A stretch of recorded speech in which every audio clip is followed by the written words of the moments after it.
The moment Nora Calhoun stepped into the café, she felt it, those familiar, sharp pricks of humiliation waiting to pierce her like tiny needles. She didn't know where they were hiding yet, but she sensed them crawling under her skin, tightening her breath. It was the same feeling she had back in high school, when a boy she liked had asked her to prom, only for her to find out later that it was a dare.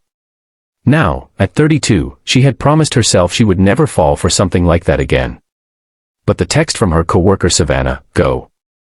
I swear, he's perfect for you," had been so enthusiastic, so insistent, that she let herself believe, just this once, that the world might give her a gentler moment. Before we go deeper, if you believe in kindness, second chances, and the beauty of unexpected love, please like, comment, share, and subscribe. It truly helps the channel grow and brings more stories like this to life.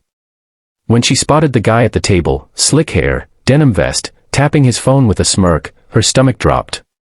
She recognized him. His name was Trevor. He worked with Savannah's boyfriend and had once loudly joked at a party that Nora was nice, but built for friendship, not romance. Her hands trembled. She turned, intending to leave, but Trevor looked up and waved, calling her name with dramatic surprise, like a stage actor playing a role he wasn't committed to. Nora forced herself forward, refusing to let old wounds show. But the moment she sat down, she saw two other men at the far corner recording on their phones. Trevor leaned back, pretending to be casual, but she could see the glint of cruel amusement in his eyes. It clicked instantly, this wasn't a blind date. It was a setup. A joke. A humiliation. Nora's throat burned as she tried to breathe. She hadn't cried in public since she was 14, and she wasn't going to give them that satisfaction. She gripped her purse, preparing her exit line in her mind, ready to walk out with dignity. But then the door opened, and everything in her life tilted just slightly, just enough to allow light to slip through. A man in a soft gray jacket entered, his young daughter, maybe 6 years old, clinging to his hand. He was tall, but not imposing. Quiet in the way a forest is quiet, full of life but gentle, steady. His hazel eyes searched the room until they landed on the empty table right beside hers. He gave his daughter a small smile and guided her to the seat. Nora didn't know why she looked again. Maybe she wanted a distraction. Maybe she was desperate for proof that decency still existed. But when the little girl dropped her crayon box and Trevor snickered under his breath, the man turned with a small nod of thanks as Nora bent to pick it up before he could.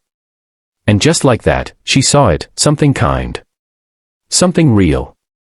Something that cut through the ugliness around her. The girl, whose name she heard the men say was Molly, began drawing her superhero animals with intense concentration.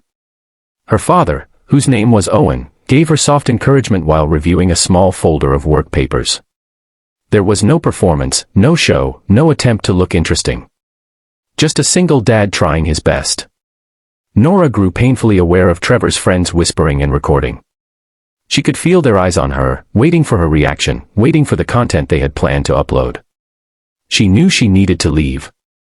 But as she shifted in her chair, Molly accidentally pushed a drawing toward her. It was a small, scribbled picture of a girl standing tall, surrounded by hearts and stars. Nora's breath shook.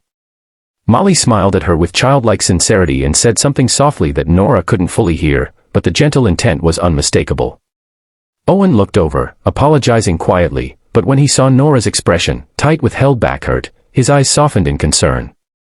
Nora hadn't realized tears had begun to form until she wiped them quickly with her sleeve.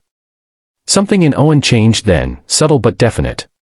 He leaned slightly toward her as though sensing the danger she was in, the way a stranger sometimes senses another person drowning without making a sound. He didn't make a scene. He didn't confront anyone. He simply created a buffer of presence, a quiet shield that interrupted Trevor's smirks and drew attention away from her. Molly asked Nora which superhero animal she liked best, and Nora, stunned by the kindness of such a small moment, whispered, "The bear." For the first time that day, she smiled. Trevor, irritated by losing the spotlight, muttered something cruel under his breath. Owen heard it. He didn't respond aggressively, his daughter was there. Instead, he met Trevor's eyes with a calm, steady look that made Trevor shift uncomfortably. That quiet strength, that silent refusal to allow cruelty near his child, was more powerful than any argument. Nora finally stood, doing what she should have done the second she walked in. She told Trevor she wasn't interested, that whatever joke he'd planned wasn't going to work. Her voice trembled, but her spine stayed straight. Owen subtly angled his body, making her feel just a little less alone as she spoke. Trevor shrugged it off, but Nora saw the frustration flicker in his eyes, not at losing her, but at losing the reaction he wanted. As she turned to leave, Owen gently stopped her with a simple question, soft, cautious, respectful, asking if she was okay. No one had ever asked her that without expecting something in return. The sincerity in his tone made her heart open the slightest bit. She wasn't okay. Not really. But when she looked at Molly's eager smile and Owen's steady gaze, she realized she wasn't broken either. They talked for a few minutes, nothing romantic, nothing forced.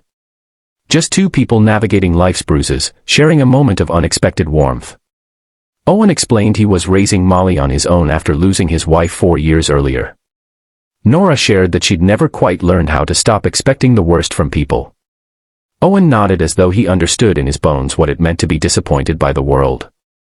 When they finally parted ways, Owen didn't ask for her number, and Nora didn't offer it. But as she walked out of the cafe, she felt lighter, as if a door she thought was permanently locked had quietly opened. 3 days later, she received a small drawing in the mail, Molly's superhero bear, carefully folded with a note written in neat handwriting. "Thank you for being kind.